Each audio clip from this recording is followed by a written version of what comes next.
Hello and welcome to CGTN's 2 sessions on the go. I'm Su Yuting doing the live streaming for you here from Beijing. The first session of the 13th National People's Congress will soon begin and open at 9 a.m. Beijing time. And you know that all the delegations will be heading to the Great Hall of People to attend the meeting.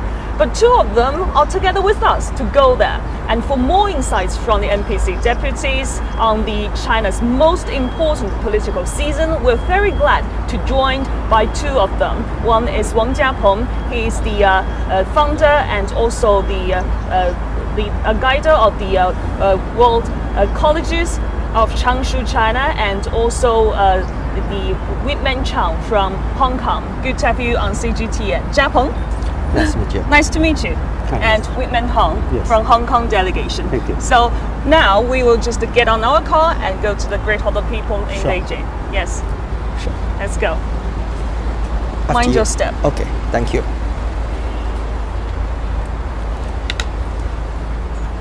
You please.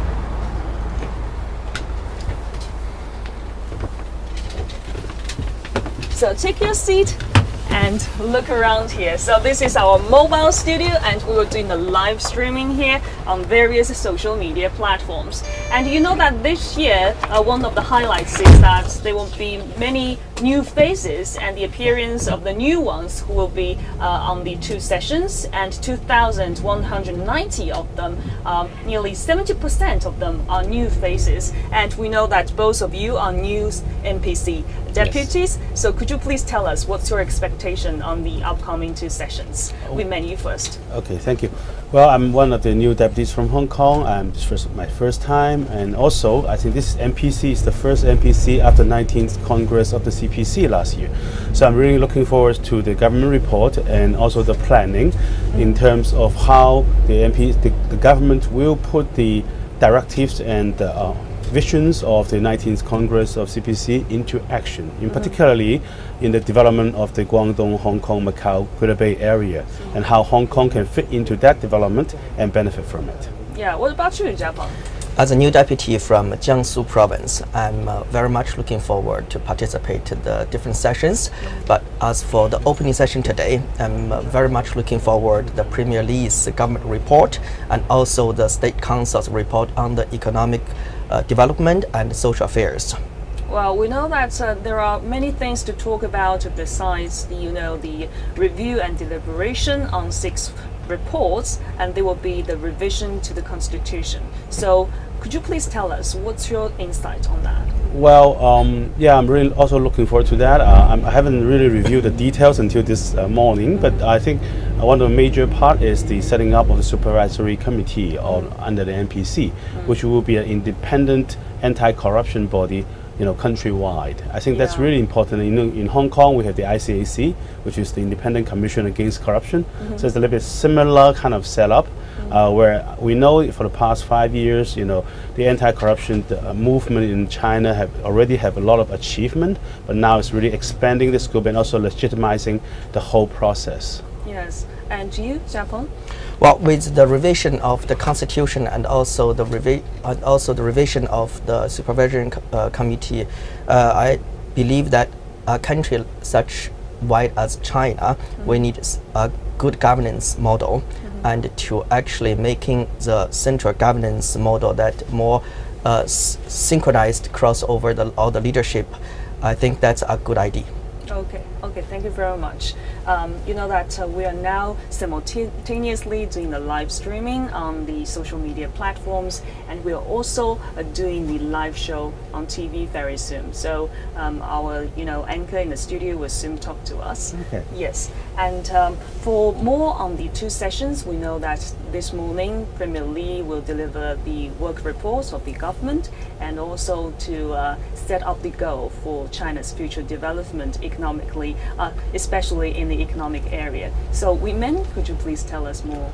I think again, it's in Hong Kong we study very carefully about the 19th CPC Congress because a lot of things, and one of the things is building China from a big nation into a strong nation, in particularly about the technology and innovation-led development. I think that's very important. I mean, my generation, I was lucky to actually witness China from the first opening reform in 1978 till today.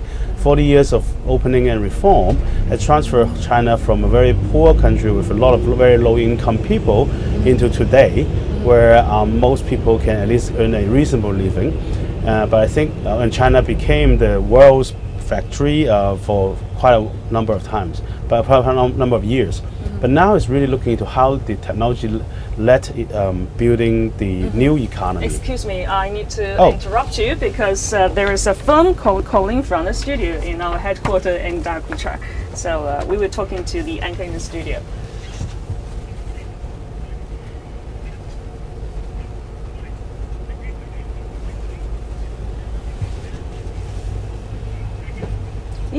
Good morning, Zhou Yue. Good morning. You know, we're now at the mobile studio. Yeah, we are taking 2 of the NPC deputies to the Great Hall of the People to attend the opening session of the first session of the 13th National People's Congress. So could you please say hi to our audiences? Hi. Yeah. So Wang Jiapeng, could you please tell us more about your expectation of the upcoming 2 sessions, especially the opening session of the 13th National People's Congress?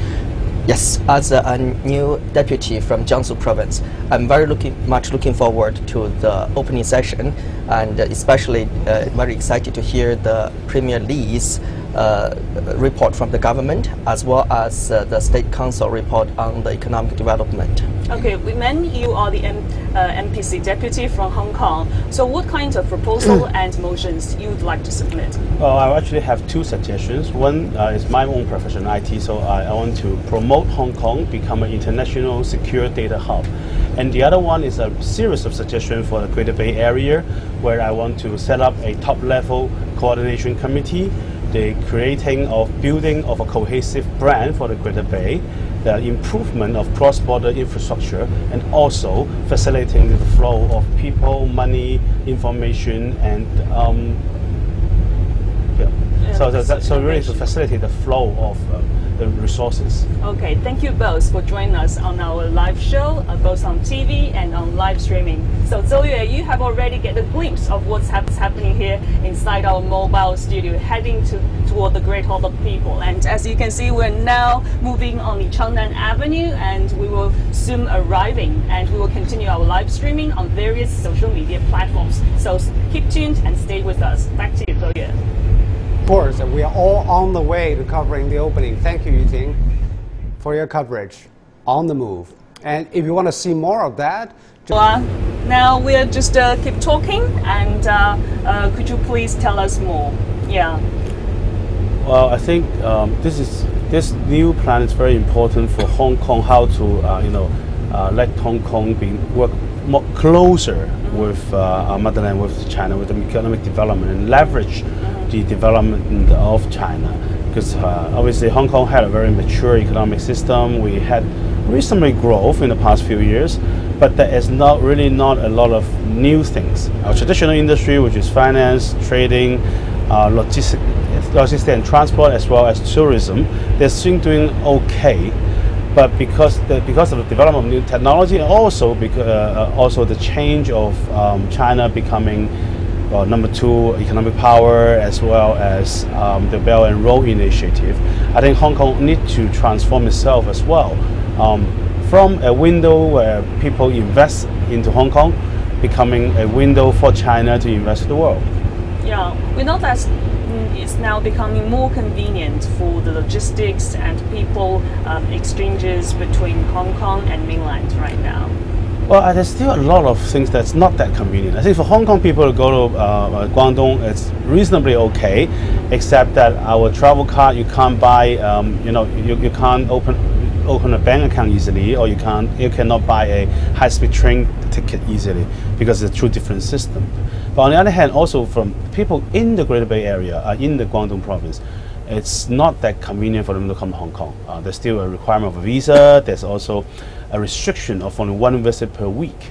which is not good for business and education kind of information communication. So I think what I'm proposing in detail is really to create a Greater Bay travel card by the Guangdong, the Bureau of Public Security and the Hong Kong and Macau Immigration Department, so that people can use this card, use a fast lane, do not need a visa, can have a short stay of 3 months, and also it can be given to non-Chinese residents, because there's actually a group of international experts and professors and technology experts in Hong Kong, and then if we were really incorporated into the Greater Bay Area, these people need to travel frequently into the Greater Bay. And right now, if they carry a passport, you have to go a long queue. You can't go use your fingerprint.